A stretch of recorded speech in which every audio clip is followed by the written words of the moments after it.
Ma'am sir ma'am ನಾವೊಂದು drug campaign ಮಾಡ್ತಿದ್ದೀವಿ, ಅದ್ರ ಬಗ್ಗೆ ಮಾಹಿತಿ ಕೊಡಬೇಕಿತ್ತು.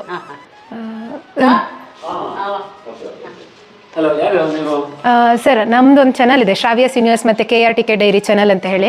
ನಾವು SKF ಅಸೋಸಿಯೇಷನ್ ಕಡೆಯಿಂದ ನೋ ಡ್ರಗ್ಸ್ ಇನ್ ಬ್ಯಾಂಗ್ಳೂರ್ ಅಂತ ಒಂದು ಕ್ಯಾಂಪೇನ್ನ ಮಾಡ್ತಾ ಇದೀವಿ. ಅದಕ್ಕೆ ರಿಜಿಸ್ಟರ್ ಆಗಿ ನೀವು ಅಂದರೆ ಬೆಂಗಳೂರನ್ನ ಡ್ರಗ್ ಮುಕ್ತವಾಗಿ ಮಾಡೋದಕ್ಕೆ ಸಪೋರ್ಟ್ ಮಾಡಿ ಅಂತ ಸರ್.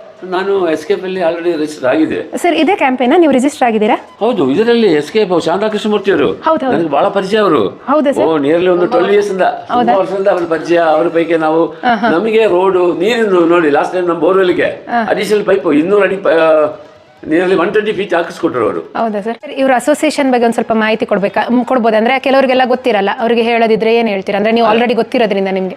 ಅಲ್ಲ, ಅವ್ರದ್ದು ಪ್ರತಿಯೊಂದು ಲಾಸ್ಟ್ ಇಯರ್ ಒಂದು ಮಾರಥಾನ್ ಮಾಡಿದ್ರು, 5,000 ಜನ ಭಾಗವಹಿಸಿದ್ರು. ಈ ಸರಿ ಡ್ರಗ್ಸ್ ಕ್ಯಾಂಪೇನ್ ಮಾಡ್ತಾರೆ, ಸಣ್ಣ ಮಕ್ಕಳಿಂದ ಹಿಡಿದು.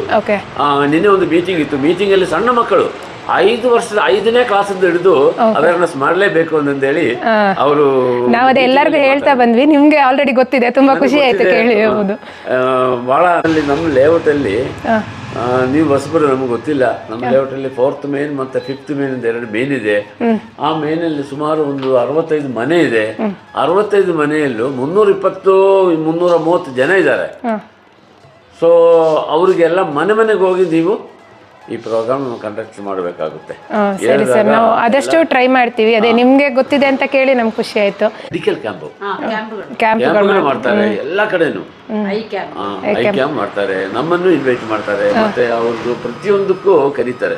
ನೀವು ಇಂಥದ್ದು ಕಾರ್ಯಕ್ರಮ ಎಲ್ಲ ಮನೆಗಳಿಗೆ ಹೋಗಿ ಹೇಳಿದಾಗ ನಿಮ್ಗೆ ಒಳ್ಳೇದು ಬರುತ್ತೆ, ನಾವು ಸಪೋರ್ಟ್ಗಳು ಕೊಡ್ತೀವಿ. ಸರಿ ಸರ್, ಥ್ಯಾಂಕ್ ಯು. ನಿಮ್ಗೆ ಇಷ್ಟು ಇನ್ಫಾರ್ಮೇಶನ್ ಕೊಟ್ಟಿದ್ದಕ್ಕೆ ತುಂಬಾ ಧನ್ಯವಾದಗಳು. ಯಾಕಂದ್ರೆ ಕೆಲವರಿಗೆಲ್ಲ ಗೊತ್ತಿರಲ್ಲ, ಈಗ ಈ ನಿಮ್ಮ ಮುಖಾಂತರ ತುಂಬಾ ವಿಷಯ ಗೊತ್ತಾಯ್ತು. ಅಂದ್ರೆ ಕೆಲವು ವಿಷಯಗಳು ನಮ್ಗೆ ಗೊತ್ತಿತ್ತು. ನಮಗೆ ಈಗ ನೀವು 14th ಸಂಡೇ ಬರ್ಬೇಕಾದ 6 ಗಂಟೆಗೆ ಅಲ್ಲಿ ಬಂದ್ರೆ ನಿಮ್ಗೆ ಟೀ ಶರ್ಟ್ಸ್ ಅವೆಲ್ಲ ಸಪ್ಲೈ ಮಾಡ್ತೀವಿ, ನೋಡ್ಕೊಂಡು. ಅಂದ್ರೆ ನೀವು ಆಲ್ರೆಡಿ ಆಗಿದೆಯಲ್ಲ, ಅದರಲ್ಲಿ ಮೀಡಿಯಂ ಆಗಲಿ ಲಾರ್ಜ್ ಆಗಲಿ ಸೈಜ್ ನೋಡ್ಕೊಂಡು ಸಪ್ಲೈ ಮಾಡ್ತಾರೆ. ಮತ್ತೆ ಊಟದ ವ್ಯವಸ್ಥೆ ಎಲ್ಲ ಮಾಡಿದ್ದಾರೆ. ಒಂದು ರನ್ನಿಂಗ್ ಮಾಡೋರು ಸಣ್ಣ ಮಕ್ಕಳು ಮಾಡಬಹುದು, ನಾವೆಲ್ಲ ವಾಕಿಂಗ್ ಮಾಡೋರು ಮಾಡಬಹುದು, ಏಜ್ ಆಗಿರೋರು ಬರ್ಬೋದು. No age group. ಹೌದು, ನಾವು ಬರ್ತೀವಿ, ನಾವು ಇಬ್ರು ಬರ್ತೀವಿ, ಮಕ್ಕಳಿಬ್ರು 4 ಸಪ್ತಮಿ ಗೌಡ ಬರ್ತಾರಂತೆ. ಹೌದಾ? ಬೆಂಗಳೂರಲ್ಲಿ ನೋ ಡ್ರಗ್ಸ್ ಅವೇರ್ನೆಸ್ ನ ಮೂಡಿಸೋದಕ್ಕೋಸ್ಕರ ಇದು ಮಾಡ್ತಾ ಇರೋದಲ್ವಾ, ಅದಕ್ಕೋಸ್ಕರ ಬಗ್ಗೆ ಅವೇರ್ನೆಸ್ ಹೇಳಕ್ಕೆ ನೀವು ನಮ್ಗೆ ಅವ್ರಿಗಿಂತ ಜಾಸ್ತಿ ಇನ್ಫಾರ್ಮೇಶನ್ ಕೊಟ್ಟಿದ್ದೀರಾ. ತುಂಬಾ ಧನ್ಯವಾದಗಳು ಸರ್. Thank you.